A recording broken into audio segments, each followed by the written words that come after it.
Howdy, folks. So today we're going to be talking about Essay 3, the argumentative essay, and the assignment requirements for that particular essay. So you can see that I've got Blackboard pulled up on our announcements page. The way that we find our assignment requirements for the argumentative essay is we're going to scroll over here with our mouse to term materials. We're going to click on that, over down to essay requirements and rubrics, and right down to the bottom to argumentative essay assignment requirements. So you'll click on that, it'll begin your download. Now, I've actually already got the download all saved, so I'm just going to pull it up there.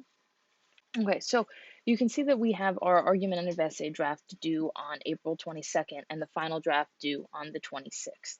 So in this argumentative essay, what we're trying to do is hone your ability to craft an argument. We make arguments all of the time.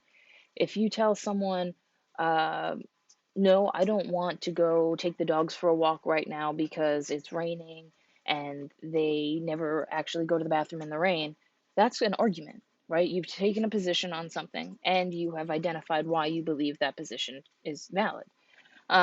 So that is essentially what we're going to be doing in this essay. You're going to choose a topic. Now, this topic choice is up to you. There's a few examples posted down further in the document that you could choose if you wanted to, but you're going to choose a topic that you can create an arguable position on. This topic should be something that interests you so that you don't get tired of working with it over time, and also one that has broader implications for society or the general public, however you want to identify it. For this essay, we'll be using scholarly sources, not just secondary sources. So these are sources that are written by scholars for either students who are working to obtain a degree in the particular field that those scholars are in, or by scholars for other scholars who are working in the field. Well, there will be another video that'll show you exactly how to tell if a source is scholarly. You'll find these sources on Galileo. I'm going to ask that you don't actually look elsewhere, only use Galileo. There is a document listed in term materials. Actually, I'll click back over to it to show you what that document is. So we're back on Blackboard, so we'll scoot over to term materials. We'll do tips and tricks for our course, and then accessing the GTC library and Galileo.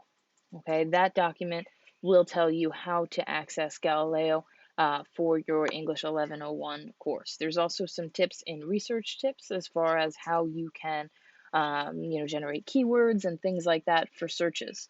But that is for another video. So back to this document here.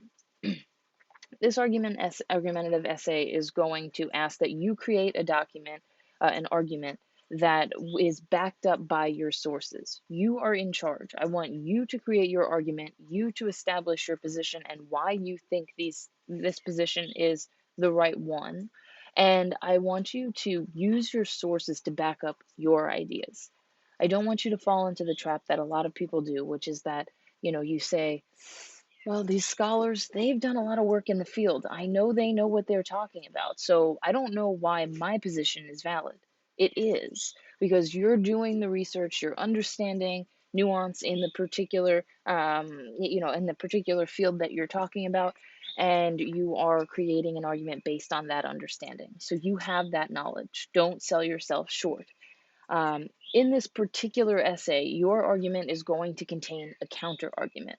What a counter argument is that it shows your reader another perspective. Okay, it doesn't need to be completely opposite. If you are wanting to discuss legalization of marijuana for medicinal purposes, it doesn't mean that you have to choose a counter argument that says that marijuana should not be legalized for medicinal purposes. It could be that it chooses to only legalize it for a different particular subset of that topic, right? And say that they don't believe it should be used for your particular argument, but they think it could be used for this other subset. So that's something that we'll also discuss at another time. But you want to show with that counter argument not only what that argument is, that's going to happen quickly. You're in the topic sentence, you're going to indicate what that argument is and let your reader know through the language that you use that that is not your position. And then you'll spend the rest of that paragraph arguing why your position is the more valid position.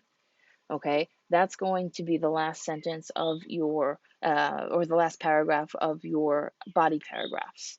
Okay, so as far as minimum requirements go, this essay has to be at least 4 full pages in length.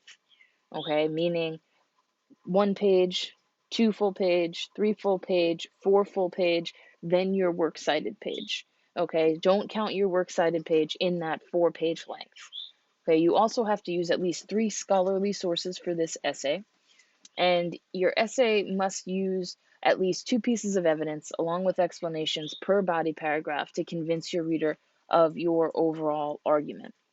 It also has to include a valid counter argument like we've already discussed. You should be maintaining third-person perspective. Don't use I, me, you, we, or any other combination of those. Make sure that you follow MLA formatting requirements. Have your header, your heading, your title, your works cited page, your in-text citations. These should all be accurate. These should be formatted properly, and they should be directing your reader to exactly the information that they need to know, where they can expect to see it. Okay, in-text citations should also be used for any and all quotations or paraphrases. If you leave out in-text citations for quotations or paraphrases, it is plagiarism. Do not do this. There must be an in-text citation for each bit of information that you use from a source. Okay, and each in-text citation should have a corresponding works cited citation. This document should be submitted as a doc or docx file only. Now, some reminders. Don't forget to explain the evidence that you're using to help convince the reader of your overall argument. Tell us why you chose that particular piece of evidence from your scholarly source. If you don't, we as readers may misinterpret it. We may think of it as something that's arguing a different idea than what you believe it is, and then you'll lose us. Okay, you want to make sure that you identify how you see each piece of evidence that you're using benefiting your particular argument. And we as readers need to see that as well. Remember that evidence should not be your argument. Your evidence should be backed up, or your argument should be backed up by your evidence. Okay? And make sure, this one is super important, that's why it's in there like 4 times. Any evidence used from sources or information that is not common knowledge, stuff that everyone would know, must include an in-text citation and a corresponding works cited citation. Please, please, please do not forget these things. Make sure to use formal language in your essay as well. Now, as far as topics go, you can choose your own topic, but this topic must be an arguable position. Okay, I do say the one limitation that I place on you here is that abortion and the legality of abortion is off limits. Okay, so I have a couple of examples listed below of topics that you could potentially choose. You do not need to choose from these topics. These are just things that I've noticed that people seem to be very interested in recently. So, something like the legalization of marijuana for cancer-related symptoms.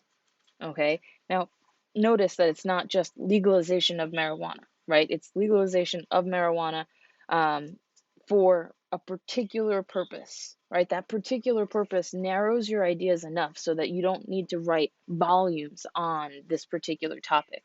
It's only going to be 4 pages long, so it needs to be something that's specific enough that you can touch on like the main points and have your reader develop a strong enough idea about what your position is. Okay, sentencing reform for juveniles tried as adults. Okay, so that particular subset of our legal system and a particular group of individuals who are impacted by this. Free speech protections extended to use of hate speech on social media. Okay, something like that has been discussed pretty heavily fairly recently. So, something like that you'd be able to find a lot of sources for. It's something that's very pertinent in our society. Ethical treatment of animals for the purposes of animal testing on cosmetic products. Okay, again, you see the ethical treatment of animals, right, is our main topic. And then we kind of narrow it even further by talking about animal testing on cosmetic products, right? If you wanted to say animal testing on, disease or on vaccinations before human trials, like that's totally fine too. And that's very pertinent right at this moment. Right, so it's just this idea of having a kind of general topic that you can establish a position upon, a position on, and then make it even more specific. So your topic, when you choose it, wouldn't just be legalization of marijuana for cancer-related symptoms. It would be, you want to make it clear that you believe that this legalization should be used or should not be used for cancer-related symptoms. Sentencing reform for juveniles tried as adults needs to happen, or it does not need to happen, right? Free speech protections for hate speech should be present, or that we have enough as it is. We need to choose one particular side of the argument or the other, and make sure that's clear for the reader. All right, so we have our steps to writing your argumentative essay. These are the same steps we had all along, so I'm not going to go through them. Essentially, it's your topic and pre-write, your thesis statement, introduction assignment, outline and conclusion. I apologize for the extra spacing in this document. And then we have our draft assignment, again, due on April 22nd. Peer review, that'll be due on the 24th. And then final draft due on the 26th. Okay, none of this information has changed. These are all the same assignments, just applied to a different type of essay. So the rubric on the next page. This is very important, okay? As far as content goes, this is what you need to do to get an A on this essay, right? Your essay is going to develop your chosen argument clearly, right? It shows that you have an arguable position, and it develops what that arguable position is. Okay, the essay clearly develops each of the main points regarding the overall argument, right? Do you have reasons why you think your argument is the right argument? Okay, are those clear? Are they developed? And then your essay meets assignment requirements. As far as evidence goes, the essay demonstrates outstanding evidence that supports the main point. As your reader looks through your essay, if they're saying, wow, okay, yeah, I can clearly see that this makes sense. I can understand why, seeing this information, why they've chosen this particular position, then you're doing well, okay? Your evidence is explained in a way that leaves the reader with no doubt as to how it is used. So there should be no confusion as to what is happening, what the reason is for your evidence to be included. Essay contains a works cited page with works cited citations for each source in the essay. If your essay does not contain a works cited page, you're going to get 0% for the evidence section of this essay, okay? And if your essay does not utilize in-text citations properly for each quotation or paraphrase, meaning they're not there, you will get a 0% for this particular essay in evidence, okay? So make sure that you pay attention to how you're using your evidence.